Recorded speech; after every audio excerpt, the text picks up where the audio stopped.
Hello everyone, my name is Lowko and welcome to the Infernal Shrines, the latest map of Heroes of the Storm. Today we're going to be having a look at none other than Monk, who is going to be the latest hero in Heroes of the Storm. I'm pretty excited. It's currently on the PTR. He's not available in the actual game yet, but you can go ahead and install the PTR and play him right there.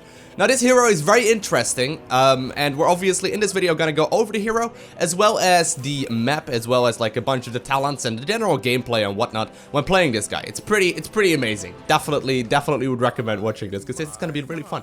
But anyways, so let's have a quick look at the allied team. We got Brightwing, Jaina, Nazeebo, Kerrigan, and Kharazim, who is me, who is obviously the monk from Diablo 3.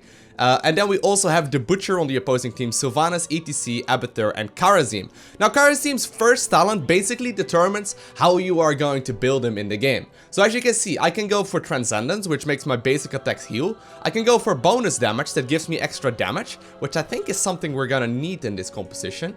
And we got Insight. Well, actually, now I think about it, I think we can go ahead and maybe...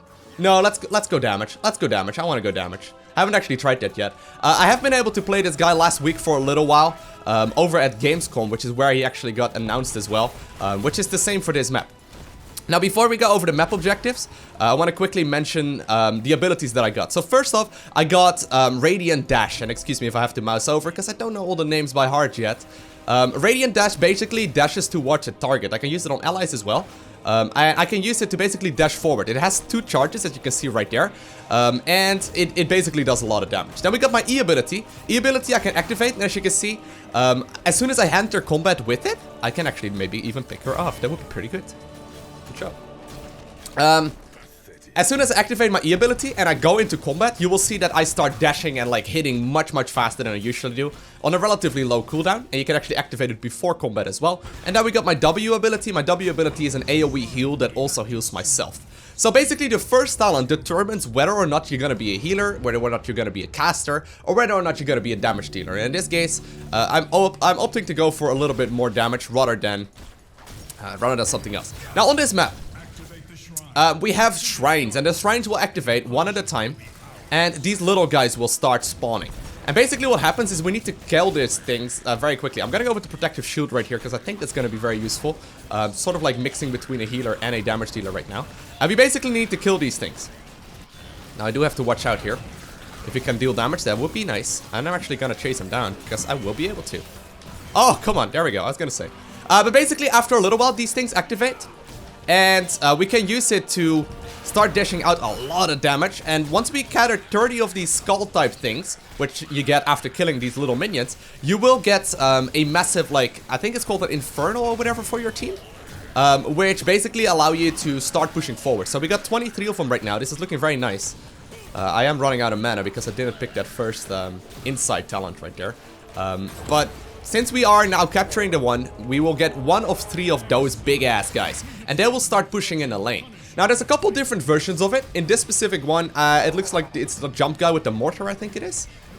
Actually no, it's one of the other ones. It's a frozen Punisher apparently, whatever that means. And basically it will start fighting for us, and it will start dishing out a lot of damage for us. So it's a very useful little thing. Now I am meanwhile not in the battle, I'm just pushing top instead, which makes it a lot more useful. But basically there's different versions of those Punishers, and all of them have like different uses. So as you can see, it did end up falling right there, but it killed a tower, and we're gonna be ahead in level. So the next one should also be possible for us to capture. Now, quick thing to note about my Q ability, which is that dash ability thing that I was talking about. I can also use it on allies. So I can, for example, use one of the charges to get into the battle, and then once again activate it to get out of the battle. So I gotta be careful right here, but for example, you can see right there, I will actually be able to dish out quite a bunch. Now, I don't know exactly why he's fighting us like that. That seems like a massive risk, but we got it anyway. So at this talent here, I have a couple of different options that I can be going for as well. I'm thinking about going Cleanse in this one, although I generally forget to use it. So I'm actually gonna go with the Echo of Heaven. Echo of Heaven basically makes it so that my W actually heals twice. So you can see right there, it has 2 waves of healing, which is very useful. So I'm not really building damage in this game. I'm sort of semi-building damage, but I'm also focusing on some healing. Basically making him as like a second support / damage dealer in this one. Kind of like a Tyrande, I suppose, or like a Tessadar. I'm gonna have to go back though, because I'm very low in health, and I know that the next one I think will spawn at 4:30-ish. I think it's like 2 minutes in between the shrines, so I'm thinking this is gonna be a pretty good time for us. on my way right now, going back towards the middle lane. I think the next one will activate very shortly. Gotta be careful here, obviously. Their Abathur does do a lot of damage, and Abathur actually works extremely well with Kharazim. So there we go, the bottom one is actually activating. But if I can get in here, that would be huge. Oh. Get him, get him, get him! I'm actually not gonna be able to get him. Kind of unfortunate. Not gonna be able to get that either. So they're gonna be forced back at the very least. Guys, we need to really grab the shrine though. Let's go, let's go, let's go. We cannot have ETC take all of these kills. That's not good for us. Oh, and actually, he is completely out of position right now. Gonna be dashing forward right here, and he should go down anyway. Very nice. So this hero, in general, is relatively tanky, especially if you pick the talents that I did. I tried building him full damage at some point, where you basically focus on, you know, dishing out even more damage than you already do.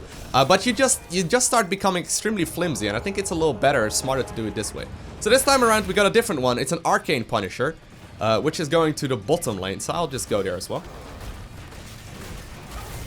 There we go, got an actual kill right there as well, so very nice. And this one apparently puts down these little rotating things, as you can see. Oh my god, we're absolutely dominating over here. Making sure we dish out all the damage. And I'm thinking about going for the 7-sided strike. So we got 2 different ultimates, just like all the other heroes. This is the 7-sided strike right there, and you can see it basically dashes between the different targets and makes me basically hit the highest health hero that is in range. So, as long as it's in range, you will start dishing out a lot of damage to it. And this specific scenario, it turned out to be ETC for the most part right there. And oh, it's actually a bot right there. That's why he's taking so much damage and making such silly moves. Well, there we go. We're absolutely dominating him so far. But this is looking quite alright for the victory, I would say. We're looking quite good here. Yeah. So their ETC apparently got out of there. Oh my god. Gotta be real careful here. Moving backwards for at least a little bit, making sure we got some extra damage. And it looks like actually their Sylvana's also AFK'd in the game, which is not ideal. It's looking okay though. We should be able to make this one work. And we're also already going to be heading towards the core. Now, if I would have focused on my very first talent, let's say on Insight instead. Oh my god, I'm actually taking a lot of damage here, not realizing it. I am an idiot. I was trying to explain my first talent right there. That was kind of silly. If I would have picked Insight instead, every third attack that I do restores mana. And you can see in this build, I am constantly starved for mana. So I'm not completely sure what the best one is going to be at level 1, and I really think it just depends on your friendly team composition. So let's say Brightwing wouldn't have existed in this game. Maybe going for Transcendence would have been smarter.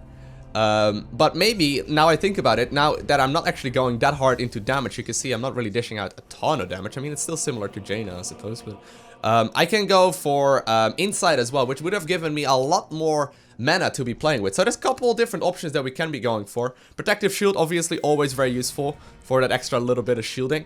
But you can also be going for Overtake, for example, which will increase your damage. So there's a ton of different options, and I'm going to be activating my ult once again, dishing out a lot of damage. I like it.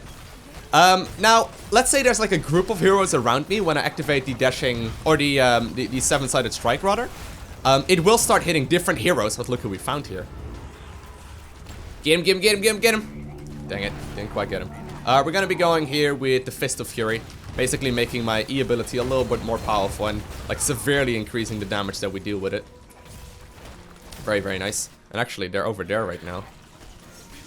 There's actually one up, guys. We should really consider going over here.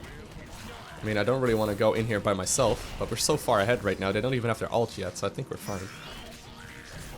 Alright, here we go. Activating my abilities, dishing out a lot of damage. Team coming in. We'll be able to pick off those two guys right there as well. And this is looking very good for us once again. We're gonna get another one of these enforcers. But yeah, there's different kinds of abilities that we can be going for. The second ultimate that I got, by the way, is Divine Palm. And basically what that one does, it makes it so that I can apply it to one of my heroes, or one of my allies rather. Not on myself, by the way, as far as I'm aware.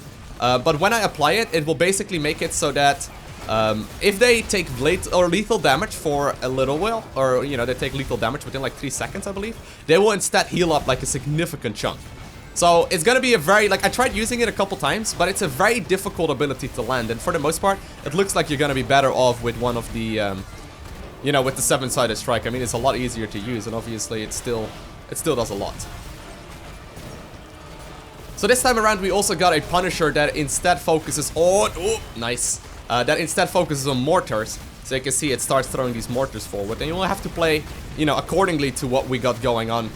You know, if you are the enemy right here and you're playing against one of the forces. Looks like we're not even gonna make it to the level 16 talents because we're absolutely dominating him.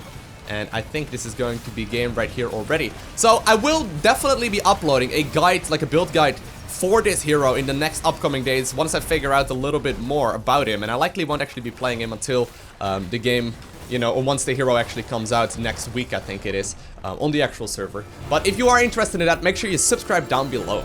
I want to thank you guys all for watching. Have an amazing day. Do not forget to smile, and I will see you in the next one.